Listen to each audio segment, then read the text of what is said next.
Olá, sejam todos bem-vindos a mais um episódio do Filosofia em Foco, certo? Hoje estamos gravando a 45ª versão do nosso programa e hoje trazemos um tema, mais uma vez, porque a gente já trouxe esse tema outras vezes, só que com outros pensadores, né? Que é o tema da felicidade, né? Hoje a gente vai trazer o tema de Santo Agostinho, uma obra dele cujo título é A Vida Feliz, certo? Mas antes eu vou pedir, né, que vocês, se forem novos por aqui, se inscreva no canal, né? E se já acompanham o programa e ainda não é inscrito, também possam se inscrever, dar o like se gostar do conteúdo e divulgar, para que nos ajude a divulgar esse trabalho que a gente faz com tanto carinho, né? Então, hoje eu tenho a grata satisfação de apresentar um amigo que vai dar uma contribuição, né, sobre o tema que vamos abordar hoje, que é Hercílio Pailiano, uma pessoa querida, amiga, e então eu já vou passar aqui para ele fazer a saudação inicial dele. Seja bem-vindo, Hercílio. Muito obrigado, Marcos. É uma satisfação, é uma honra estar aqui com vocês. Agradeço muito a você pelo convite, né? E vamos aí falar alguma coisa sobre o nosso grande Santo Agostinho. Isso. É isso, cara. Seja bem-vindo, sinta-se em casa, certo? E vamos fazer essa parceria aqui. Enfim, Hercílio como eu disse, é um grande amigo, é da área da filosofia também. E antes de apresentá-lo formalmente, assim, quero parabenizá-lo pelo trabalho que ele faz. Eu diria que é um trabalho de recuperação de almas. Só vou dizer isso, certo? É um trabalho brilhante, um trabalho que tem um sentido e uma conotação social admirável. Então, a você, meus parabéns por isso. E Hercílio Pailiano, ele é licenciado em Filosofia pela Universidade Federal da Paraíba em 2016, certo? E também fez um trabalho de conclusão de curso com o tema que vamos abordar hoje, que é exatamente a felicidade ou a vida feliz em Santo Agostinho, certo? Mas antes de passar a palavra para ele, eu vou fazer uma pequena introdução sobre o tema, né? Interessante porque a felicidade é um tema que desde sempre, desde a antiguidade, os gregos se preocuparam com ela, né? E vem tentando estudar para se conseguir entender o que é essa coisa que aparentemente todos buscam, né? Que é a felicidade. Então, os pensadores, à medida que o tempo avança, vão chegando a ideias novas, a pensamentos novos e tal. E o senso comum entende, algumas pessoas do senso comum entendem a felicidade como sendo o prazer, o gozo, né? Atingir o prazer, atingir o gozo. Outros podem entender como sendo riqueza, fortuna, ter isso em quantidade bastante exagerada. Outros ainda podem achar que é o poder, ter em mãos o poder, isso traz uma felicidade na concepção deles. Ou ainda um certo tipo de honra, enfim. Então, esses são alguns conceitos que as pessoas acham que é a felicidade. Mas a pergunta é, a felicidade é isso mesmo? O que é, então, essa felicidade que a gente busca, né? E, ao longo da trajetória, a gente vê que cada um vai trazendo a sua ideia, o seu conceito sobre o que é a felicidade. Então, na filosofia clássica, a gente pode citar os três filósofos, que são Aristóteles, Platão e Sócrates, na ordem voltando, e eles já condenavam essa forma de se entender a felicidade como os apetites do mundo, né? Os apetites mundanos, né? E a felicidade não é isso, a felicidade não é isso, isso são apetites, né? E já defendiam que a felicidade fosse um tipo de bem supremo, né? Onde os homens procuravam, através dele, melhorar enquanto ser, enquanto criatura, não só se distinguindo de outros animais, mas também se afastando, digamos assim, na comparação com outros seres da mesma espécie que não agiam dessa maneira, né? Da maneira que virtuosa, né? A virtude pautando o seu agir, certo? E Santo Agostinho, já depois, entre a antiguidade clássica e o advento como é que chama? O advento fugiu a palavra agora. Cristo? Depois, não, do medievo. Né? O advento do período medieval. Agostinho está situado ali, e Agostinho está preocupado em encontrar a verdade. E então ele se debruça sobre um estudo, uma análise para compreender o que é a felicidade. E ele, desse estudo, ele escreve uma obra que chama-se Vida Feliz, né? Então é sobre esse tema, essa obra, que o nosso convidado vai nos contemplar com a sua fala. Então, seja bem-vindo, a palavra é toda sua, e à medida que você for falando, eu vou me intrometendo na sua conversa, você já sabe disso, né? Fica à vontade, assim. Sem problema, Marcos. Muito obrigado, meu irmão. Na realidade, você foi muito feliz quando disse que a felicidade na antiguidade estava diretamente relacionada com a honra, né, com a glória, e com as belezas do corpo. Sim. Então, eles valorizavam muito isso, né? Dizia que quem tivesse essas coisas, e também a sua capacidade profissional. Então, quem tivesse esse tipo de coisa assim, eles, na realidade, eles eram pessoas felizes. Né? Só que eles estavam... o conceito deles naquela época. Sim. Mas aí, eu vou iniciar dizendo que, na conclusão do curso, em 2016, na UFPB, quando eu estava fazendo a TCC, né? Sim. A conclusão do curso, um professor, ele me disse que, quando eu falei que ia trabalhar Santo Agostinho, ele me disse, Cecílio, cuidado com o que vai falar sobre Santo Agostinho, né? Porque, na realidade, no livro das Confissões, Santo Agostinho, ele confessa, né? Isto. Sua vida mundana, né? O que ocorreu com ele, o roubo das peras, quando ele era jovem. Então, todas essas coisas, ele disse, veja o que vai falar de Santo Agostinho. E há muitas pessoas também que eles falam desse lado negativo de Santo Agostinho, né? Não parece negativo porque ele mesmo confessa que fez aquilo, que realizou aquilo. Né?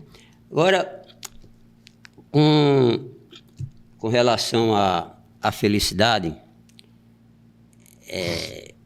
vamos fazer uma pergunta assim, Marcos. Você é feliz?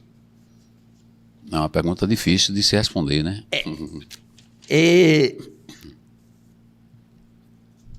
Outra coisa e o que é felicidade? Também acho que é um tema muito difícil de se responder, né? Porque eu tenho certeza, se eu tivesse conhecimento, descoberto o segredo da felicidade, eu acredito que eu estava rico, eu não estava mais por aqui, com certeza, né? Aquele que descobriu o que é a felicidade, na realidade ele. Mas a felicidade, segundo Santo Agostinho, ele também veio descobrir isso, como você já falou, depois que ele leu o livro de Hortêncio de Cícero, né? Então foi que ele começou a despertar, depois de toda aquela experiência que ele teve na vida mundana, né?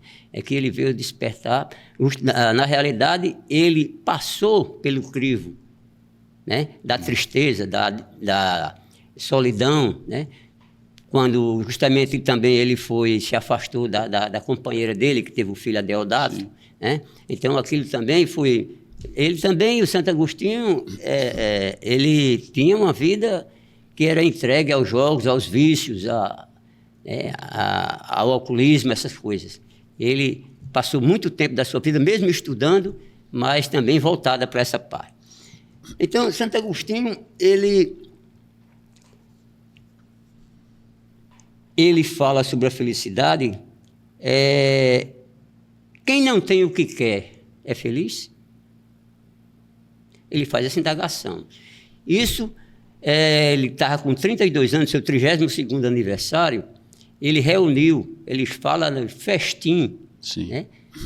Escolheram um local, numa chácara, e ele reuniu alguns amigos, né? O irmão dele, Navídio, e a sua mãe Mônica, e também o seu filho Adeodato.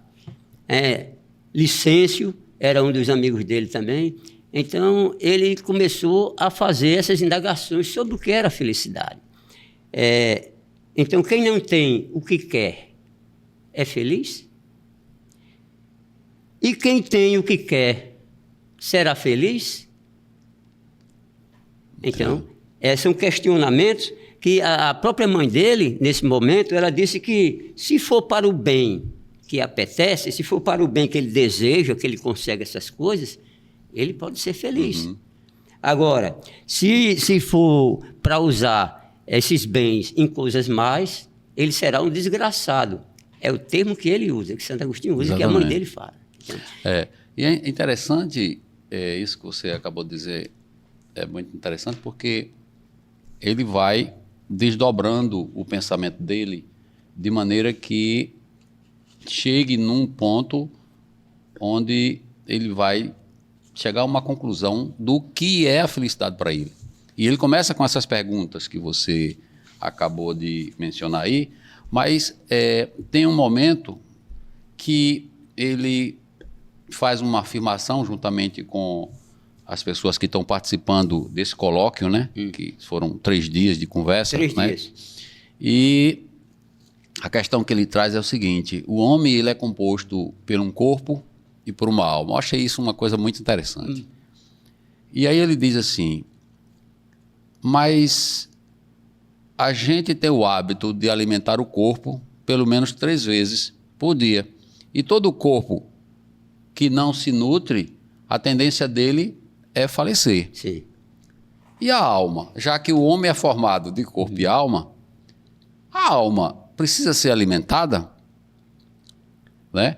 E aí, isso é um ponto muito interessante, porque um dia desses eu estava até conversando sobre isso. A gente acha que a gente só alimenta o corpo, mas a nossa alma ela é alimentada com o conhecimento, com a ciência, com a sabedoria das coisas que estão postas no mundo, né? E quando a gente não consegue se alimentar de forma adequada, ou seja, se eu não consigo trazer pensamentos ou informações, conhecimento que agreguem valor para o meu fazer diário, para a minha ação prática, então o resultado disso tem que ser uma indigência. Quando, ao contrário, eu consigo nutrir a minha alma, né, o meu pensamento, com coisas que agregam valor, o resultado disso também é que eu vou fortalecer meu espírito e, consequentemente, o meu corpo também, porque é através do corpo que a gente realiza as ações. Então, se eu tiver um bom pensamento sobre você, pode ter certeza que eu vou lhe tratar sempre da melhor maneira que eu puder. Mas, ao contrário, se eu alimentar um pensamento negativo sobre você, eu vou sempre querer lhe tratar de uma maneira que a minha prática não vai ser condizente com o bem. Ao contrário, vai ser a expressão do mal. Então, achei muito interessante essa fala dele, certo? Mas aí já devolvendo a palavra para você. E, na realidade, para ele, o mal inexiste. O mal é simplesmente a ausência do bem. É isso? O mal é a ausência do bem. Até o professor Pedro falou isso aqui anteriormente. É isso?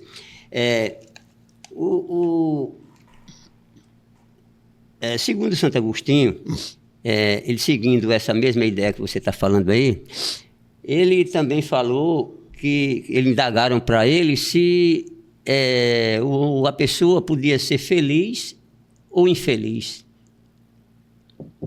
Ele disse feliz ou infeliz. Ele disse que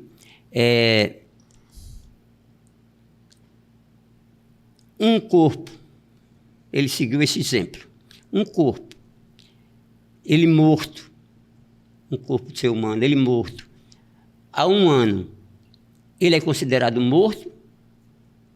Então, concordaram com isso.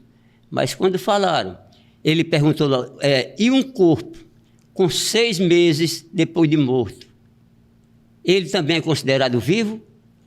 Então, não existe meio termo para a felicidade ou para a infelicidade. Ou você é feliz ou você é infeliz. Ou o corpo é morto ou o corpo é vivo. Sim. Não existe corpo de dentro. Então, isso foi uma explicação que ele deu justamente por isso. Quando ele se refere à questão da carência, né? Sim. E também na questão do indigente, porque considera-se que o indigente seja infeliz, mas não é. Depois ele vai explicar isso, que se o indigente ele possui a Deus, ele não vai ser infeliz. Compreende? Isso ele diz no final. Agora, nós somos felizes porque possuímos o que queremos? Há pessoas, como ele falou, afortunadas, né, que ele poderia viver receoso, com medo de perder aqueles bens que ele tem. Na realidade, são bens perecíveis, né? Isso. São bens que ele tem uma duração passageira. Sim. Né? Não é um bem que você... Para ele, não é um bem que seja imutável, que seja permanente. Não é. Então, ele diz que esses bens estão sujeitos à mudança. Né? Sim. Com o tempo. A tendência é essa. Então, de alguma forma, o ser humano ele não teria uma felicidade absoluta e verdadeira. Isso quando o pressuposto é que de que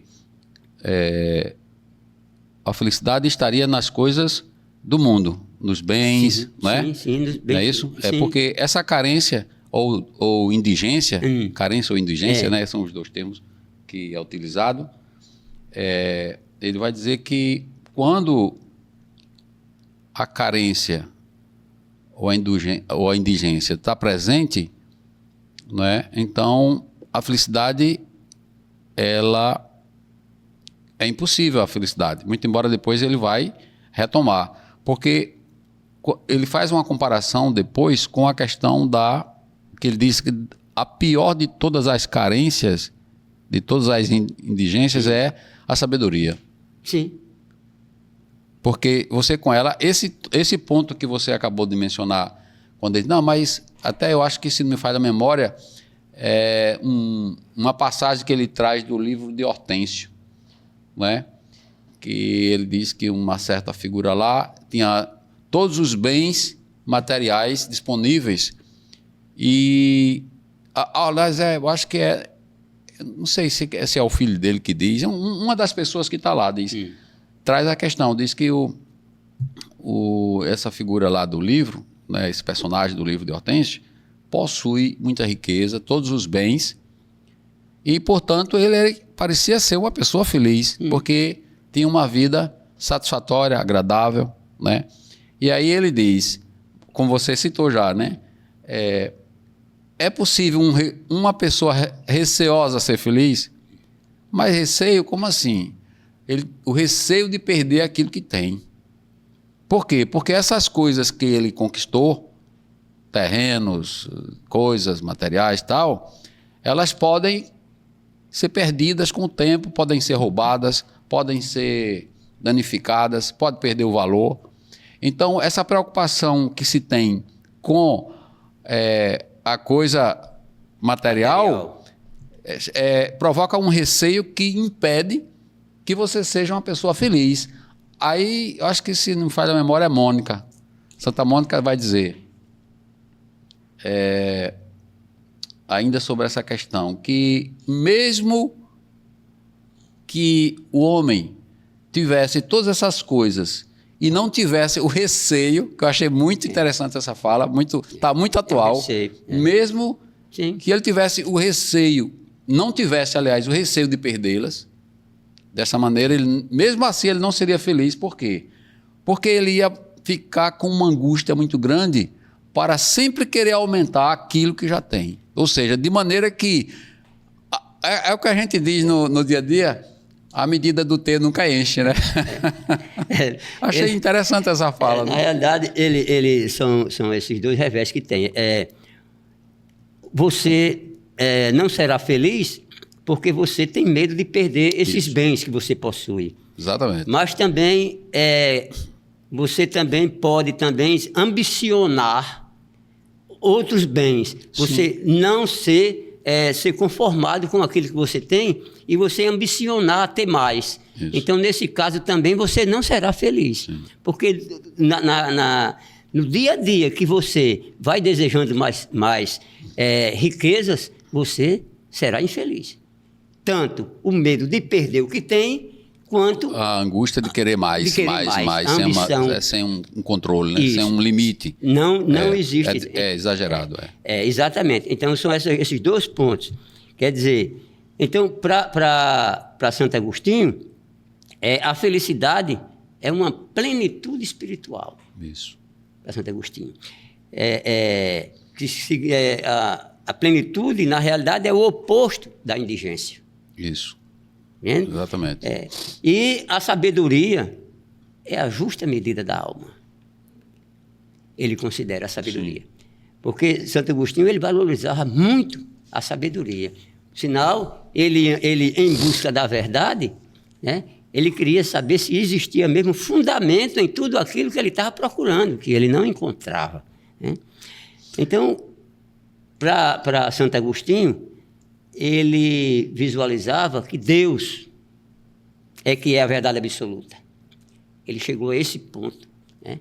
Depois que ele... Isso aqui foi depois que ele... o bispo Ambrósio, né? com suas palavras, com suas retóricas, né? Que ele tinha uma retórica muito, muito grande de falar sobre as coisas da cristandade, né? Do cristianismo. Então, com isso, aí foi que o Santo Agostinho ele veio descobrir, na realidade, que era a Deus que era a verdade absoluta. E interessante porque até ele chegar nesse conceito, nessa definição do que é a felicidade, como sendo a plenitude, e a plenitude seria Deus, né? Sim. Que é o bem supremo, a gente percebe que ele fez uma caminhada longa, porque ele começa lendo Hortêncio, lê Hortêncio, sim, né? Que é a obra de Cícero, Túlio Cícero. Que esse livro não chegou para nós. Não, eu já procurei, não existe. Não existe, já procurei, não existe não. E se perdeu no tempo, sim, né? E o que a gente sabe é através de Agostinho, né? Desse relato. Que relata sobre... E também ele também teve acesso ao neoplatonismo de Plotino, a teoria de Platão através de Plotino, né? No neoplatonismo, cuja teoria se encaixava perfeitamente dentro daquelas perspectivas do cristianismo, então assim veio a calhar bem, e teve outras questões que ele já vinha acompanhando, que foi exatamente as decepções com a seita dos maniqueus, a questão com os acadêmicos. Então, quando ele conhece a filosofia, de Hortêncio, é o momento que ele se converte à filosofia, antes mesmo de se converter ao cristianismo. Né? Ele acha que a filosofia, ele acredita que a filosofia seria um meio para ele atingir a verdade. E a partir dali ele começa a caminhar. Né?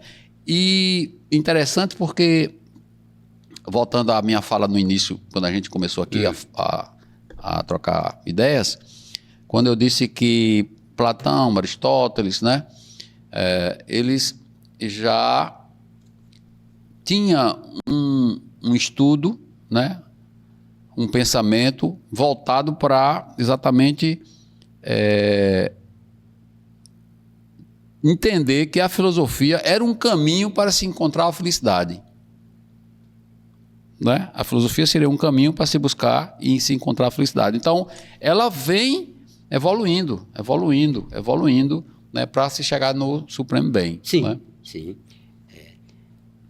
Até ele dizia que o livro de Hortêncio, ele era o caminho para o caminho que você encontrava para se dirigir à filosofia, para chegar, para alcançar a filosofia. Né? Exatamente. Então, Santo Agostinho, ele diz que há um modo de possuir é onde ele descobriu, ele é um modo de possuir essa felicidade. Na realidade, existem aqueles que conseguem essa felicidade na justa medida, que é Deus, e existem aqueles que ainda estão procurando. Sim. Então, é feliz quem já encontrou Deus, ou é feliz quem ainda está procurando? Né?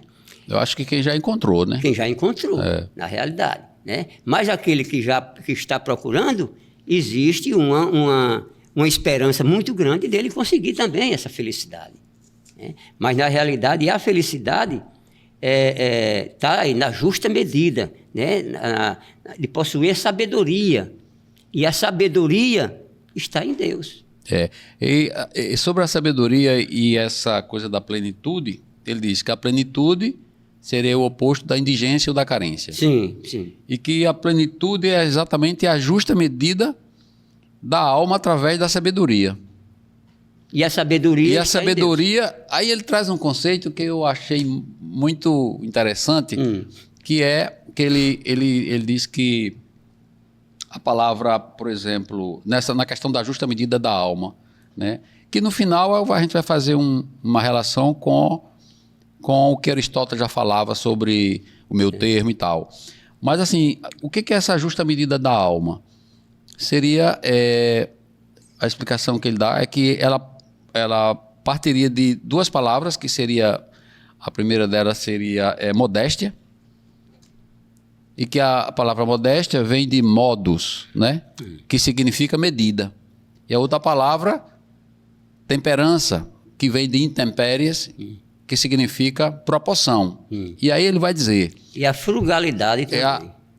Aí ele vai, frutos. Aí ele vai dizer que onde há medida e proporção, não pode haver nem a mais e nem a menos do que o necessário. Mas só pode haver a justa quantidade... A justa medida. Ou a justa medida, né, para essa coisa. E aí é como se...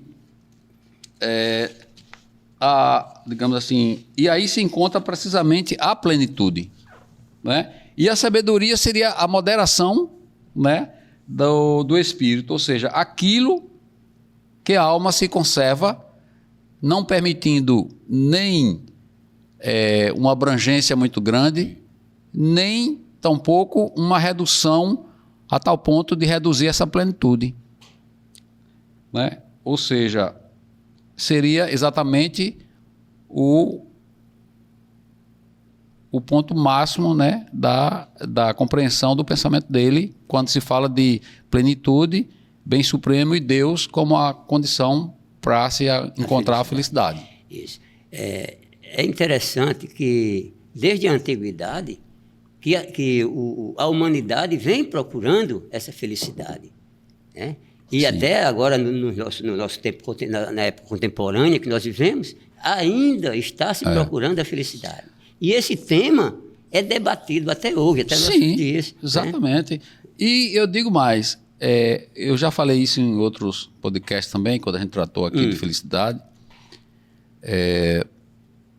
As pessoas continuam procurando a felicidade onde ela nunca vai estar.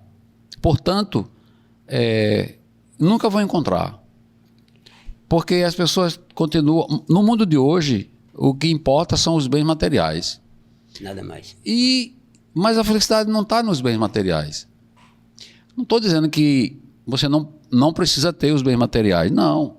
Como Aristóteles dizia, os bens materiais são importantes para que a gente tenha uma qualidade de vida, tenha conforto. Isso é outra coisa. Ter conforto, ter qualidade de vida, não é ser feliz. Mas a gente precisa dessas coisas. Você precisa ter uma casa, você precisa se alimentar, você precisa cuidar da sua saúde. Mas isso não é felicidade. Isso são meios para que a gente possa ter uma vida... Proporcionar uma vida digamos, sem uma qualidade de vida, posso dizer assim. Mas a felicidade mesmo é algo que está além dessas questões. Sim, não tem nada a ver com bens materiais. Exatamente. Porque, na realidade, no final, quando encerra esse diálogo filosófico, que é teológico também, Sim. com certeza, ele diz que você consegue a felicidade você invocando a Trindade. Sim. O Pai, o Filho e o Espírito Santo. Ele fala assim, por quem somos guiados? Pelo Pai. De qual verdade gozamos? Do Filho. E por qual vínculos estamos unidos à suma medida? O Espírito Santo. Então, ele fecha o diálogo durante 3 dias com esse pessoal, justamente com essa suma, a Trindade, o Pai, o Filho e o Espírito Santo. É o 3 em 1, né? Os 3 em 1, é com o Pai, o Filho e o Espírito Santo que ele vai dizer que você encontra a Trindade. Também, se dizer que você consegue esse tipo de coisa de imediato, não é. Nós temos uma vida inteira, né, para que a gente possa fazer o bem, para que a gente possa ver o outro, sentir a necessidade do outro e fazer também algo pelo outro. Né? Então, é necessário que a gente, como dizia Francisco de Assis, né, a gente dá de graça aquilo que de graça a gente recebeu. A gente compartilhar com as outras pessoas. Dessa maneira, você vai conseguindo construir um pouco da sua felicidade, uma felicidade interior, uma paz interior. Né? Eu acho que é justamente isso que Santo Agostinho ele leva a gente a entender, a compreender esse fato, de acordo com o pensamento dele nesse livro A Vida Feliz. É isso.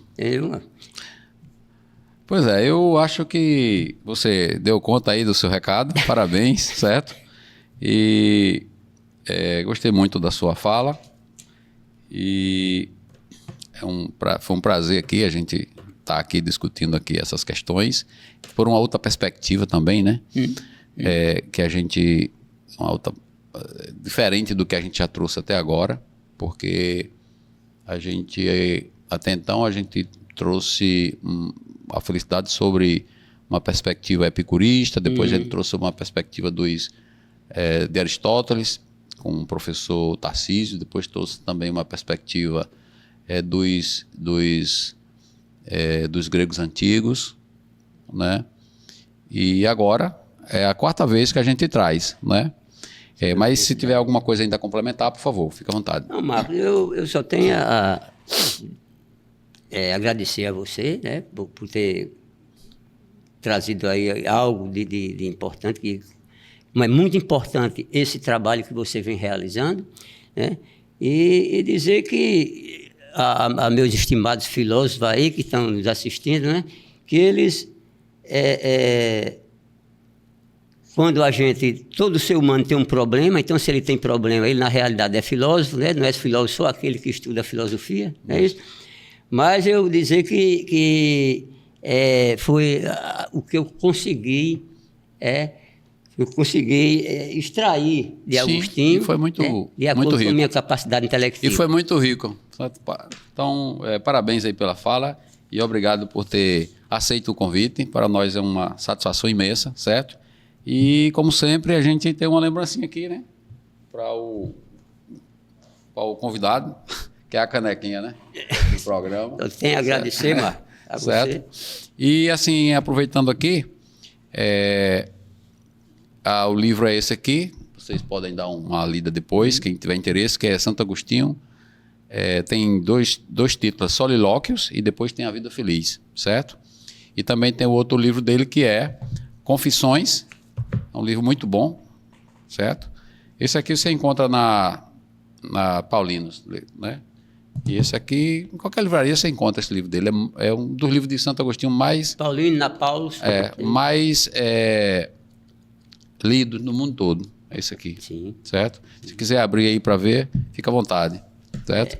Nós vemos que é um livro pequeno, né? Mas... muito denso. Nos pequenos frascos que estão os melhores perfumes. Mas né? ele é muito denso. Né? Então é isso. É um mimozinho aí para o convidado, certo? Muito obrigado, Marcos. Beleza. Belíssimo, belíssimo caneca. É isso então. Obrigado. Chegamos mais ao fim de mais um Filosofia em Foco. Então, espero que vocês gostem do conteúdo e, se gostarem, dê o like e compartilhem. Obrigado e até a próxima. Deus abençoe a todos. Amém.